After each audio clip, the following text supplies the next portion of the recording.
Hundreds of human skeletons were discovered stretched in and around Rupkund Lake in 1942 by Indian forest official H.K. Madhaval in India. The chilly Himalayas kept the strange discovery, which was a mystery lake where 300 to 800 people perished tragically. Roopkund जो है वो actually में हमारे India के सबसे ऊंचे पर्वतों में से एक यानी कि त्रिशूल पर्वत पर 5000 फीट की ऊंचाई पर स्थित है। लेकिन आखिर इस रूपकुंड को स्केलेटन लेक क्यों कहते हैं? क्योंकि यहाँ पर अभी तक सिर्फ 300 से 800 जितने कंकाल जो है वो पाया गया है।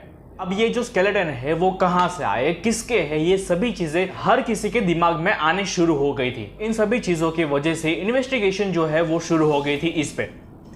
इन्वेस्टिगेशन के बाद में रिसर्चर्स ने इस पे कई सारे अनुमान लगाने शुरू किए थे। उसमें से पहला ये कि शायद से ये तीर्थयात्री हो सकते थे जो वहां पर नंदा देवी हिल्स पे आए होंगे और तूफान के आने की वजह से वो वहीं पे दफन हो गए होंगे।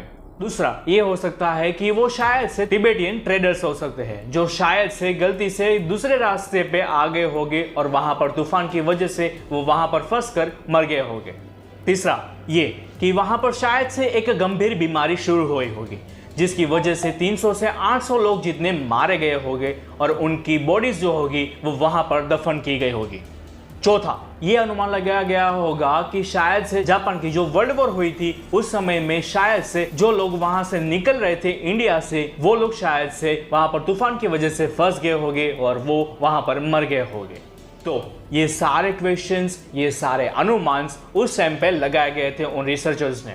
2004 में पुणे के डेक्कन कॉलेज के आर्कियोलॉजी के एक प्रोफेसर इनाम ऋषि त्रिपाठी ये इस इन्वेस्टिगेशन के एक पार्ट थे। उनका ये कहना था कि रूपकुंड के आसपास कहीं पर भी हथियार वगैरह नहीं पाए गए थे, लेकिन हाँ जरूर से वहां पर भाले जरूर से पाए गए थे, लेकिन हाँ हथियार नहीं पाए गए थे, यानी कि बुलेट्स वगैरह, गन्स वगैरह ये सारी चीजें नहीं पाई गई थी। इससे एक बात साबित होती है और वो ये इनमें से कोई भी सोल्जर्स नहीं थे। लेकिन हाँ इनमें से एक चीज मिली थी और वो थे म्यूजिकल इंस्ट्रूमेंट्स के कुछ हिस्से, जिससे ये साबित होता था कि ये शायद से तीर्थयात्री हो सकते हैं। और ये इस वजह से क्योंकि जो स्केलेटन्स वगैरह की जो रिसर्च की गई थी उनसे ये पता चला था कि इन सभी लोगों की एज जो थी वो शायद से 40 से लेकर 60 के बीच में हो सकती है और उन सभी में कोई भी बच्चा नहीं था। सभी की एज 40 से 60 की थी। न्यून मजुमदार ये एक प्रोफेसर थे। उन्होंने एक आर्टिकल लिखा था जिसमें उन्होंने आर.वी. वर्नेड के बारे में बताया है। आर.वी. वर्नेड वो हमारे 1941 से लेकर 1946 तक गढ़वाल के एक डेप्यूटी कमिश्नर थे। उनके बारे में बात करते हुए उन्होंने ये बताया था कि उस टाइम पे उन्होंने एक किस्सा शेयर करते हुए उन्होंने ये कहा था कि 1942 में उनके पास एक केस आया था और वो था कि रूपकुंड के पास में उन्हें कई सारे स्केलेटन्स मिले हैं और ये बात बताई थी H.K. माधवल ने। अब H.K. माधवल की ये सारी बातें जो थी उस टाइम के बाद में ऑल इंडिया रेडियो के ऊपर टेलीकास्ट की गई थी। बात थी 2 अगस्त 1942 की और ये बात तब की थी जब पहली बार रूपकुंड को एक स्केलेटन लेक के रूप में देखा गया था।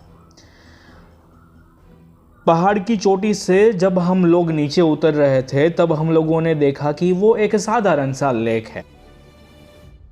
धीरे धीरे जैसे ही हम नीचे उतरते गए हमने देखा कि वहाँ पर कई सारी फूली हुई लाशें थी, कुछ थे जो स्केलेटन्स थे। इन सभी चीज़ों के देख ये डरावना नज़ारा और भी भयानक होता गया तब जब इन लाशों में कुछ लोगों के चेहरे जो थे वो मुस्कुरा रहे थे। हमारे कुछ फ्रेंड्स थे वो जो ये देखकर भाग गए थे और सिर्फ मैं और मेरा एक फ्रेंड ही था जो वहाँ पर रुके थे ये देखने के लिए कि वहाँ पर और कौन सी चीज़ें मिलती है जो हमें आगे बतानी चाहिए।